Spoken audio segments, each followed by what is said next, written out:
한덕수가 마지막 매국을 불태우고 있습니다. 아마도 이번 어떤 그 정부가 끝나고 나면 한국에서 안 살 생각이 아닌가 싶은데, 지가 지가 뭔데? 파이낸셜 타임스하고 인터뷰를 했는데 미국에서도 생각이 없다고 하는데 방위비 재협상을 하겠다고 합니다. 지가 얘기를 한 거예요. 그러면서 나는 선출직 대통령과 같다. 사안에 따라 논의할 수 있다는 거예요. 근데 지금 통상장관 회담을 하자고 하는데 병이다 병. 왜 네가 거기 가갖고 뜬금없이 방위비 얘기를 거기 가서 꺼내느냐는 거지. 이건 월권이 아니라 이 엉뚱한 짓을 하는 거거든요. 아니, 지난해 말에 왜 바이든 정부하고 2026년부터 2030년까지 적용되는 12차 방위비 분담 특별협정에 합의를 했잖아요. 이거 다른 정부도 아니고 느그 정부가 한 거예요. 느그 정부가요. 아니, 느그 정권이 한 거라니까요. 이거를 본인이 우리는 다시 이거를 논의할? 대협상할? 생각이 있다. 아니, 트럼프는 아니지만 아무튼 미국도 만족해서 끝나 있는 협의를 굳이 왜 꺼내갖고 야, 내가 생각해보니까 조금 돈을 덜 줬네. 내가 좀 더 줄게. 근데 중요한 무슨 건요. 팁 주냐? 이 방위비 협정이요. 국회가 비준한 겁니다. 국회 비준까지 다 끝난 건데 앞으로 네가 하려고 무슨 하더라도. 원안을 가지고 재협상을 하겠다는 얘기를 재협상을 해서 합니까? 이거를 승인받으려고 하더라도 국회 비준을 또 받아야 돼요. 너 자신 있어? 심지어 받을 자신 있냐고. 한덕수가 뭐라고까지 얘기했냐면 한국 전쟁 이후 미국은 우리에게 원조, 기술 이전, 투자와 안전 보장을 제공해왔다. 우리의 산업 역량, 금융 발전, 문화, 성장, 부는 미국의 도움 덕분에 매우 크다. 아니 네가 왜 그 생각을 하는데? 아니, 그리고 네가 왜 미국에 퍼주는데? 도대체 뭐라고? 그래서 우리가 미국을 대신해서 지난 70년 동안 북한, 중국, 러시아 세력들과 휴전선을 맞대가면서 방위비 총 국가 예산의 10%에서 30% 가까이 써가면서 니들 대신 해갖고 지금 보초병 서주고 있잖아. 저는 심각하게 이거는 국익을 해치는 짓을 또 공식 직함을 가진 사람이 했기 때문에 이 부분과 관련해가지고 우리가 소송을 제기하든지 고발을 하든지 뭔가 방법을 강구해야 된다고 생각합니다. 나라를 팔아먹는 징해, 이건 철저한 매국행입니다. 근데 이 새끼가 얼마나 미국에 가고 환영을 받고 싶은지 미리 우리 쪽 카드를 다 까고 있어요. 같이 뭐 고스톱을 치거나 노름을 하려고 그러면 내 패를 감춘 상태에서 상대방하고 이 판을 벌려야 되는데 한덕수가 이미 가지도 않은 상태에서 패를 다 까고 있습니다. 첫 번째, 미국의 관세 정책을 맞대응하지 않겠대. 미국이 하겠다는 대로 해주자는 거잖아. 그럼 협상을 왜 해? 그냥 미국이 해달라는데 해주면 끝이지. 무릎만 꿇는 건데 무릎만 꿇는데 굳이 왜 가냐고. 미국 왜 가냐? 그것도 전 세계에서 유일하게 우리가 제일 빨리. 세금까지 써가면서. 거기다가 LNG와 상업용 비행기를 대량 구매해갖고 무역 흑자를 축소시켜주겠대. 그럼 우리는? 우리는 적자 보고? 아니, 그 LNG는 뭐 그렇다고 쳐. 필수적인 거니까. 상업용 여객기는 누구 상업용 여객기를 사주겠다는 거야? 칼이 옛날이구나. 대한항공한테 돈을 줘갖고 비행기를 몽땅 사게 하겠다는 거야. 아시아나 항공에다 사게끔 하겠다는 거야. 쥐가 뭔데? 쥐가 뭔데? 그 나라에서도 지금 에어버스 살까 고민하고 있어. 하도 고장이 나니까. 거기에 자동차 배기가스 규제, 미국 차가 지금 통과 못하고 있는 자동차 배기가스 규제, 그다음 미국산 소고기에 대한 수입 제한, 연령별 수입 제한, 뼈나 이런 거 못 들어오게 하는 거, 그다음에 네트워크 망 사용료 문제. 즉 넷플릭스나 구글에 우리 유튜브에 우리나라 거 망 쓰면은 그 돈 내라고 하는데 지금 우리 못 받고 있잖아요. 미국의 불만 사항을 다 논의할 용의가 있대. 우리 불만은 매국노야 이거. 나라 팔아먹은 거야. 근데 지금 잠깐만 혈압이 올라가지고. 근데 여러분 너무 열받지 마십시오. 이거는 안 불러줄까봐 공식적으로 안 불러줄까봐 이 난리를 치는 겁니다. 사실 한덕수가 대통령 권한 대행으로 가면 그 자리에 최소한 트럼프가 와 보거나 아니면 국무장관이나 비서실장이라도 하나 보내주지 않을까라고 하는 생각에 사진 찍히려고 지금 이러고 내 패를 미리 까고 있는 건데요. 이미 미국에서는 한덕수랑 이와 같은 협상을 할 저희가 없습니다. 미국에 우리 김현정 전 차관이 특보로 다녀오신 거 알잖아요. 한 달 남짓 거기 계셨는데 한 달 남짓 동안의 보고서만 60편 가까이를 내셨다고 그래요. 이재명 대표한테. 지금은 TF 단장. 네. 현재 TF 단장인데 이미 김현정 단장이 미국 측에 있는 핵심 실무자들하고 니네들 쟤네하고 하는 거 아무 의미 없다. 1차적으로 우리가 의회의 다수당이기 때문에, 민주당의 의회가 다수당이기 때문에, 국회 비준 안 나기 때문에 국가적 조약으로 성립 가능성 없고, 그리고 다음 대선 뽑히게 되면 탄핵된 대통령이나 그 대행한테서 했던 거, 국제적으로 아무런 소용없다라고 하는 부분은 이미 다 알렸대요. 미 정가에서는 얘네들이 자꾸 와서 뭔가 협상을 하자고 하는데 협상을 할 거리가 없다는 거야. 근데 만나자는 거거든. 우리 측에서 만나자고 이 난리를 치는 거야. 그러면서 만나주시면 이거 그러니까 아직 본체를 꺼내지도 않으면서 저희가 이렇게 부록을 많이 준비했는데 이거 안 받아가실 거예요? 라고 하면서 호객행위 하고 있는 거예요, 이 양아치는. 근데 방위비용 분담금도 국회 비준이 꼭 필요하거든요? 근데 쥐가 국회를 설득할 자신이 있는지 진짜로 없잖아. 그래도 그러니까 안 돼. 얘는 안 어차피 해서. 이 정권과 자기 정치의 미래를 알아요. 그러니까 야, 이 정도 내놓는다고 하면 트럼프가 뭐 현대자동차 회장 만나주거나 선정이 만나준 것처럼 나도 한번 만나서 사진 찍어주지 않을까?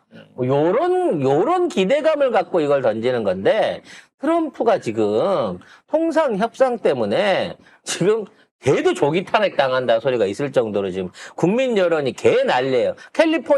캘리포니아주가 오죽하면 독립하겠다고 행정소송 냈어. 나 미국 합중국으로 못 살겠어. 나 독립할 거야. 그러고 소송을 냈어요. 그 정도까지 미국이 전부 다 지금 트럼프 정책에 대해서 난리를 치고 있는 상황이야. 근데 이 상황에서 트럼프가 우선 협상국 한국하고 해갖고 내가 조세 강행할 거야. 라는 약속을 함부로 하게 되잖아요. 그럼 철회도 못해 그때 가면. 지금 트럼프를 만나갖고 나랑 조세 협상해줘. 나는 네가 원하는 대로 세금을 다 관세를 다 물고 싶어 이러고 얘기를 하면 나중에 트럼프가 이걸 갖다가 없던 일로 하겠습니다라고 할 때 걸림돌이 된다고. 이런 상황을 모르고 거기 가갖고 저희가 제일 먼저 관세 받아들이도록 하겠습니다. 이러고 있는 게 이게 트럼프한테 도움이 되겠냐고. 아무한테도 도움 안 되고 한덕수는 그냥 자기 대선 행보에 이게 도움이 될까 해가지고 지금 매국 짓을 그냥 하는 거예요. 근데 문제는 이 매국노 짓을 어떻게 할 것이냐, 그냥 보고만 있을 것이냐, 이게 문제지. 실질적으로 이재명 후보를 비롯한 저쪽 측은 이제 한덕수가 미국하고 실제적으로 뭔가 협상을 진행을 하거나 거기에서 조인이 될 수 있는 가능성 없다고 보고 있습니다. 설마 한다고 하더라도 국회에서 인정 안 해주면 비전이 끝이에요. 안 돼. 예, 비전 안 됩니다. 이거는 또다시 이런 부분에 대해서는 오히려 한덕수 자체가 이걸 자기 실적으로 세워서 뭐 대선에 이역에 먹고 싶겠지만 대놓고 매국노입니다 인증밖에 안 될 거기 때문에 생각 없는 한덕수의 의도대로 되진 않을 것입니다. 범죄가 더 늘어나는 거예요. 그래서 우리가 국익으로 당할 피해는 없을 겁니다. 민주당이 충분히 막을 수 있어요. 다만 이 와중에 한덕수가 이걸 정치적으로 이용하지 못하게끔 우리가 알고는 있어야 된다는 거죠. 근데 실제적으로 이 정부가 이 현재 그 한덕수 대행체제가 얼마나 무능한지 관련해 갖고는 우리나라에 그 목재 관세가 있었더라고요. 저는 이제 우리나라가 목재를 대부분 원자재를 수입을 하는 나라거든요. 인도네시아나 베트남에서 주로 수입을 해갖고 오기 때문에 나는 이걸 수출한다고는 생각지도 못했어요. 우리나라에서. 근데 우리나라 경기가 안 좋아서 그런지 이 목재 가공품들, 합판이라든지 제가공품들, 판넬들이 미국에 수출되고 있었더라고. 근데 이거를 관세를 이번에 쳐맞아 버린 것이죠. 대응을 안 해갖고. 관련 기사 내용 한번 정리를 해볼게요.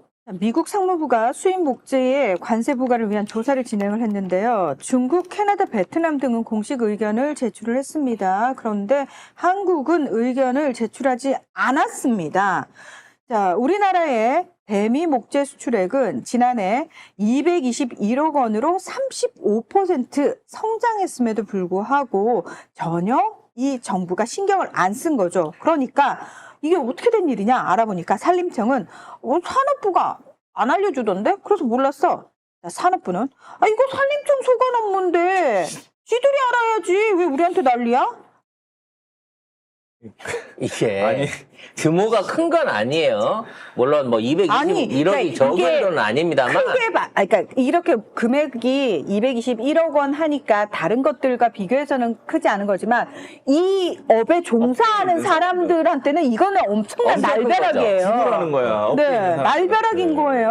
아마 이 목재는 아마도 국내산에서 나온 굉장히 귀한 목재, 뭐 적송이라든지 뭐 이런 거이거나 특수 가공된 목재이거나 이런 걸 거예요. 미국에 판매를 한다고 했으면 우리가 싸던 MDF나 뭐 이런 거 싼 판넬 이런 덩어리는 단가상으로 보더라도 중국이나 베트남산에 밀려서 우리께 미국으로 들어갈 리가 없잖아요. 그러니까 아마 이건 특수한 형태로 가공돼서 들어가는 거죠. 그런 목재들이었을 겁니다. 그래서 수요라든지 업체가 많지 않았겠죠. 문제는 웃기는 건데 목재인데 산림청이 주관이래요. 이게 어느 시절에 있는 이 행정기관의 그 업무 처리법입니까? 즉 산림청에서 우리나라 나무를 산림청이 다 관리하니까 우리나라 나무 수출에 대한 것도 산림청이 하게끔 행정조직이 그따위로 돌아가고 있었던 거예요. 아니 산림청이든 산업부는 또 산림청 소관 업무인데 우리 몰랐네. 산림청은 산업부가 안 알려줬는데 이게 무슨 짓이야? 이게 여기 있는 업계에 있는 사람들은 지금 핵을 쳐맞았는데 이거 관련된 법령이 있을 거고 담당 공무원이 있을 거 아니에요. 이거를 책임 떠넘기기로 이게 되나 이게? 그래서 두 가지 책임이 있어요. 첫째, 산림청이 목재에 대한 수출에 대한 관할권을 갖고 있다고 하면 이런 관세 문제가 나왔을 때 알아봤어야죠. 이런 부분에 대한 영향력이 없는지 둘 다 알아봤어. 안 알아봤을 거고요. 둘 다 알아봤어야지. 둘째로 산림청은 목재를 수출하는 데지만 미국에서 직접 우리나라 산림청에 연락은 하지는 않았을 거 아니야. 그럼 통상에 관련된 내용은 아까 얘기한 것처럼 산업부 쪽 부서를 통해 가지고 얘기가 있었겠죠. 근데 들어는 왔지만 진짜로 고지를 안 한 거예요, 그쪽에다가. 아니, 그러니까 우리나라 나무를 수출하는 게 아니고요. 그러니까 가공품이잖아요. 가공품. 그렇지. 그러니까 가공품이라면 그 원 소재지가 우리나라 나무일 수도 있지만 동남아산 수도 있어. 저렴한 나무를 가지고 우리가 고급지게 가공을 해서 그걸 수출하는 걸 수 있잖아요. 어찌 됐거나 그나마 한 200억대 이 수출 시장도 사실상 이걸로 인해서 막혀버리게 될 가능성이 높은 거란 말이에요. 무능한 정부 진짜 이렇게 해놓고 뭘 협상을 해? 미국에 가서 2+2 협상을 해? 저는 이렇게 무능한 정부가 다시 정권을 잡겠다고 이지랄 하고 있는 게 난 너무 웃겨요. 아니 도대체 일도 안 하는 것들이 도대체 정권을 왜 잡으려고 하는 거야? 얘랑 우두머리나 저기 하고 있고 빨고 있고 아이고 진짜. 그래서 이런 식으로 따지면 우리가 지금 생각하고 있는 건 다 무슨 자동차나 반도체 이런 것만 생각하고 있는데 알게 모르게 우리나라 작은 중소기업들이 생산하고 있는 제품들이나 이런 것들 어디 외국으로 수출하거나 무역하는 데 있어가지고 기존에 국가가 지정해준 대로 그 절차를 밟아서 똑같이 진행을 하고 있겠습니다만 이러한 외부적 변화가 왔을 때 그걸 가장 먼저 파악하고 영향을 분석하고 업계한테 통지하고 대책을 마련해야 되는 산업부 또는 감당을 하고 있는 거의 모든 부서에서 다 이런 짓거리들을 지금 반복을 하고 있다는 거야. 이거 그냥 책임 돌리기 아니야. 아무도 책임지려고 하지 않는 거지. 그냥 국민들만 책임 처맞는 거예요, 그냥. 이게 무슨 짓이야? 이게 무능한 정권 때문에 국민은 다 죽게 생겼어.